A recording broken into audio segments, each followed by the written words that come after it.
Hello students, now I am going to discuss on the topic stone tool making techniques and their identifying characters. First, let me introduce about the introductory part.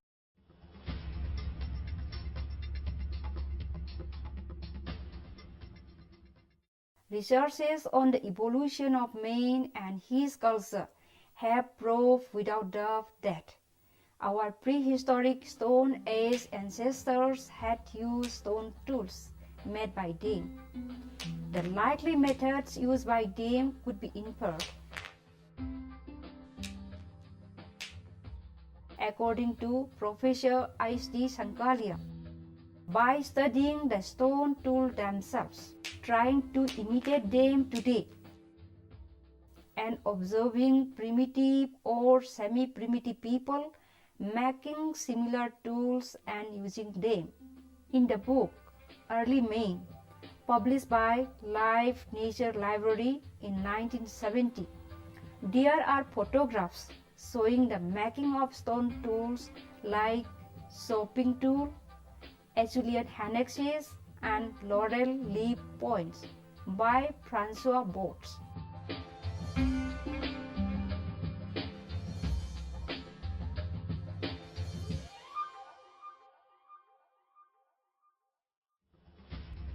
Let's now move to the next point, stone tool making technique.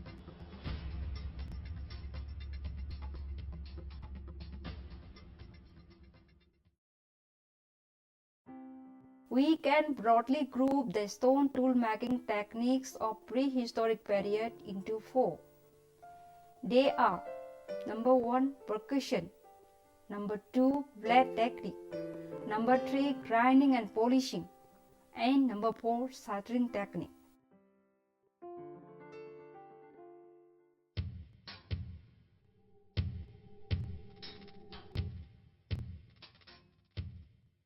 The percussion group has two subgroups, namely direct percussion and the indirect percussion. Now let us study on the direct percussion flaking technique. Flaking by striking directly with a hammer is known as direct percussion flaking technique. The direct percussion subgroup consists of 8 techniques, such as anvil or block-on-block technique, stone hammer or direct percussion technique, cylinder hammer or hollow hammer, or bone or antler or hardwood hammer technique, bipolar technique, step or resolve or control flaking technique, Clactonian Technique, Levallois Technique, and Discoid core or Mousteri Technique.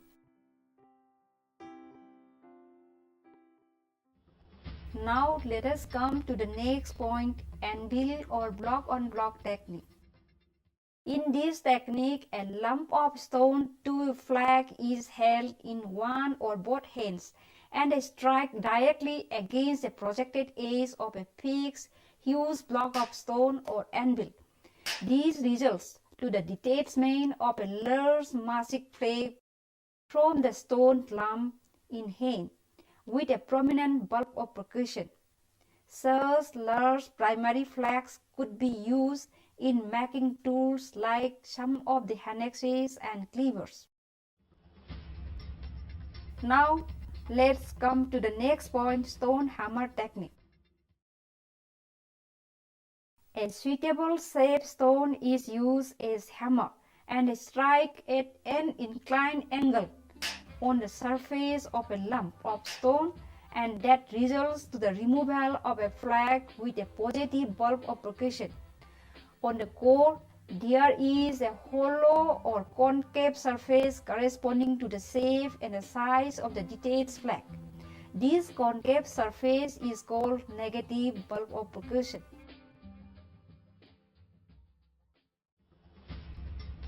Now let's come to the next point, cylinder hammer technique.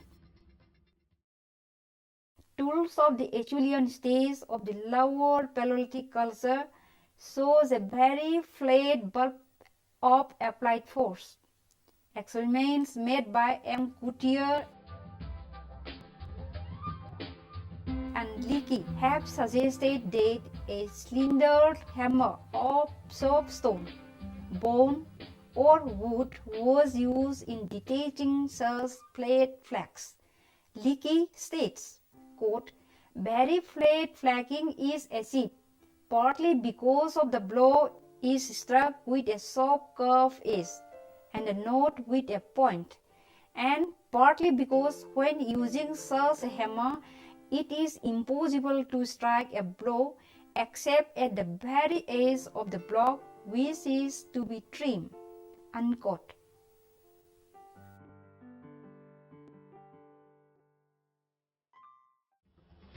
Now let's come to the next point, that is bipolar technique. This technique of flaking is less common, but it is considered economical in the sense that with a single blow, two flakes could be detached simultaneously. For this, the core is placed upon another hard rock and struck with the hammer on the upper free end of the core.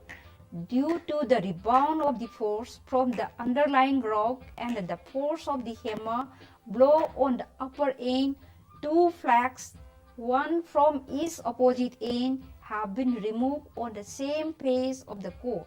The presence of radiating fissures on the same face of the opposite ends of the core is the character of the bipolar technique. Now let us talk on step or resolve or control flaking technique.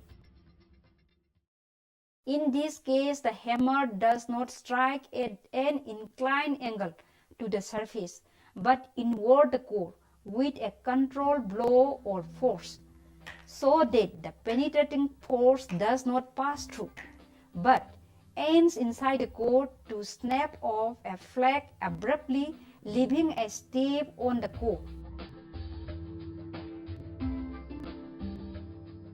Sometimes the snap of flakes curl over the end farthest from the bulb.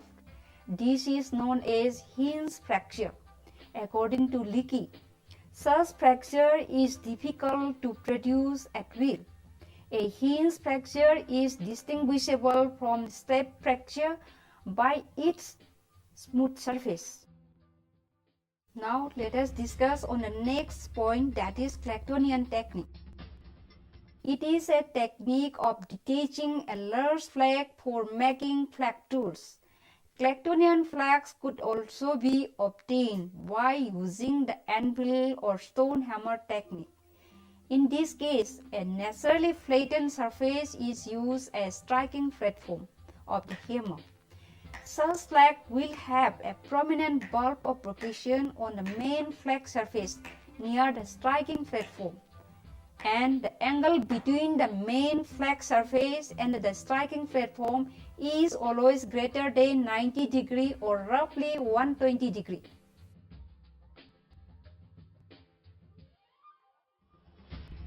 Next point is level 1 technique. This is a technique of obtaining a flake to make tools.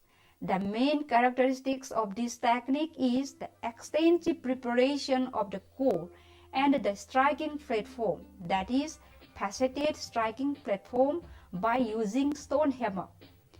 Only one flake could be obtained from such a prepared core, and the flake resembles the form of a tortoise shell. It is also known as tortoise core technique.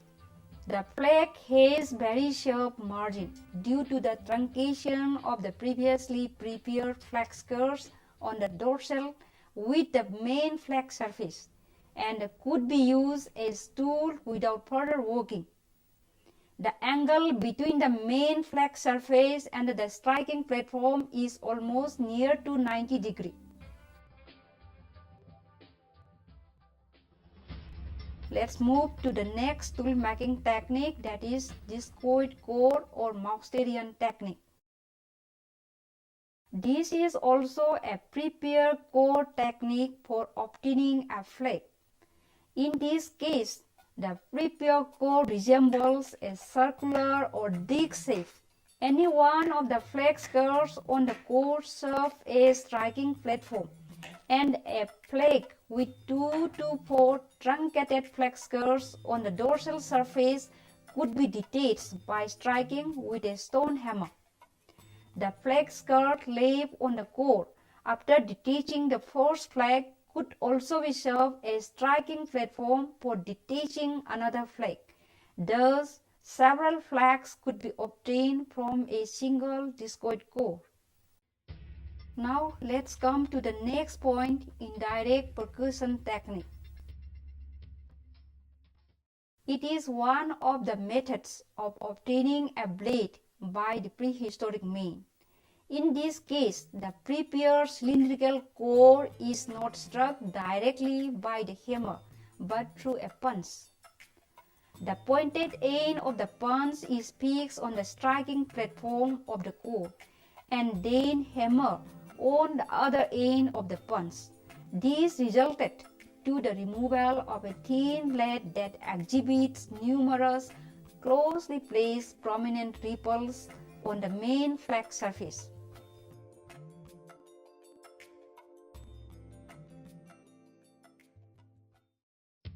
The next tool making group is blade technique.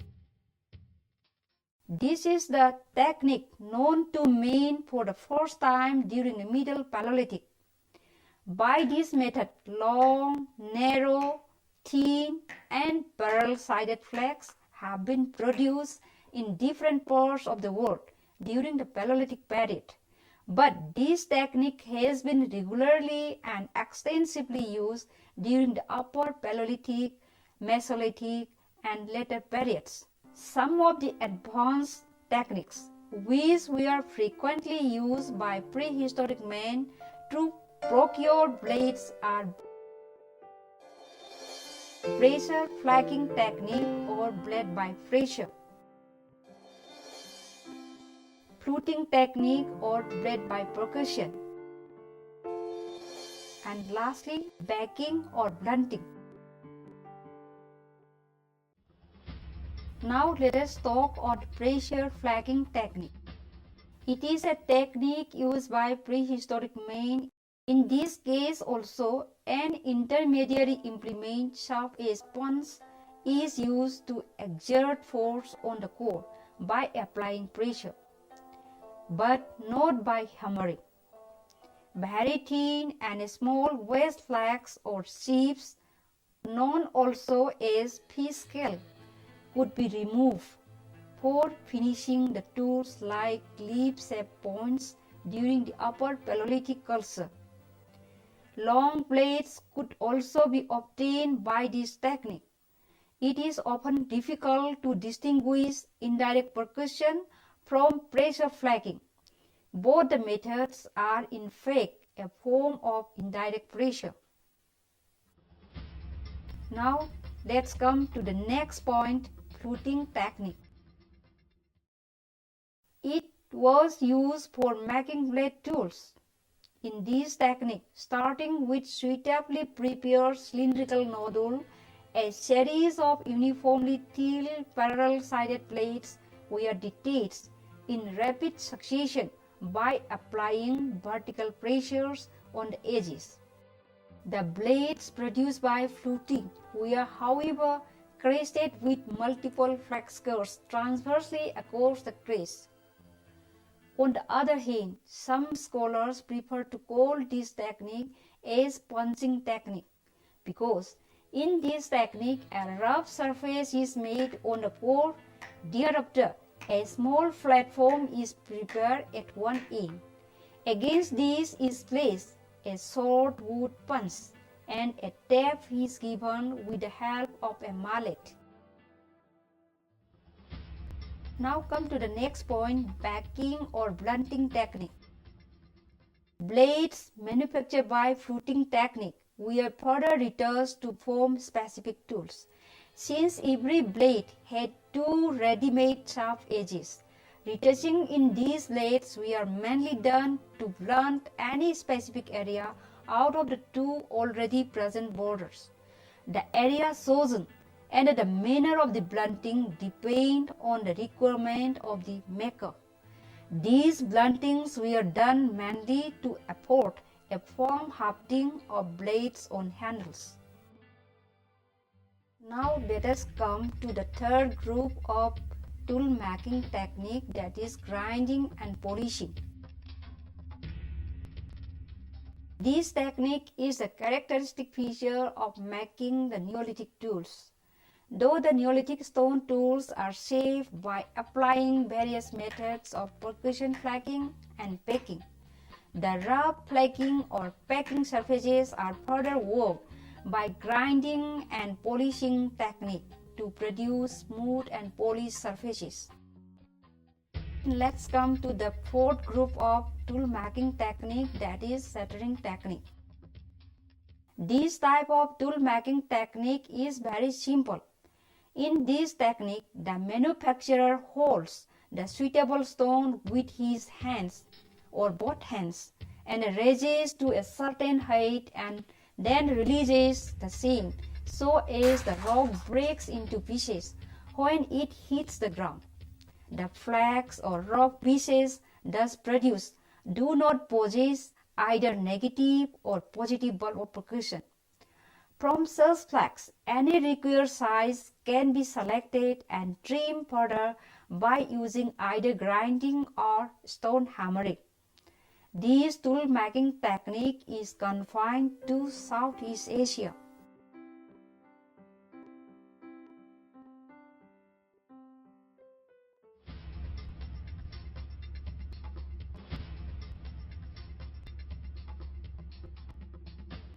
Above all, there are two more flaking techniques. They are the primary flaking techniques and the secondary flaking technique.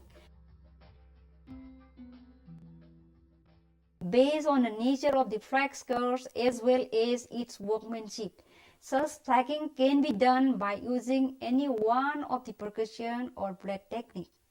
Now let us see how these techniques works. Now let's come to the primary flaking technique.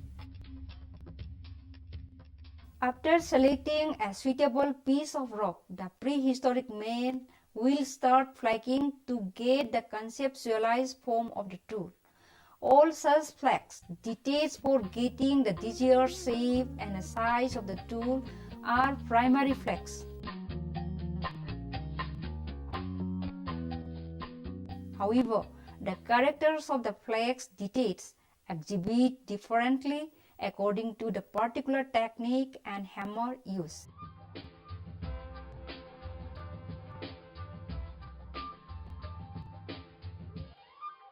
For example, the flakes removed by the anvil technique and direct stone percussion technique with heavy hammer will produce massive flakes with prominent bulk of percussion, while smaller and flatter flakes can be obtained by using slender hammer technique.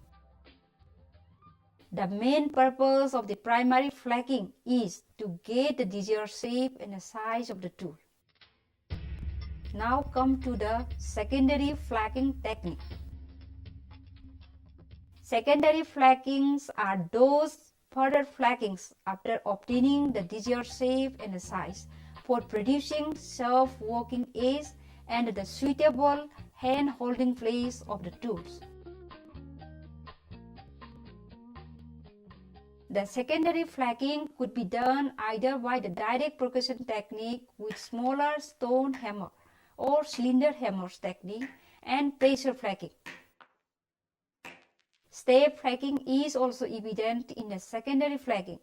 The flakes removed in step flaking are generally small and has a blunt end due to the sudden break of the force in the core material. The size of the secondary flake is generally small and known as waste flakes or chip. Now let's come to the concluding part.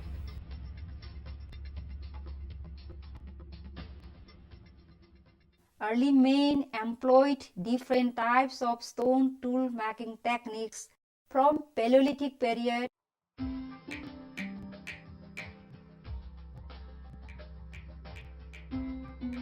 and continued till the Chalcolithic period through Mesolithic and Neolithic stages. These various tool-making techniques are broadly grouped into four. Each group has a number of techniques or stages.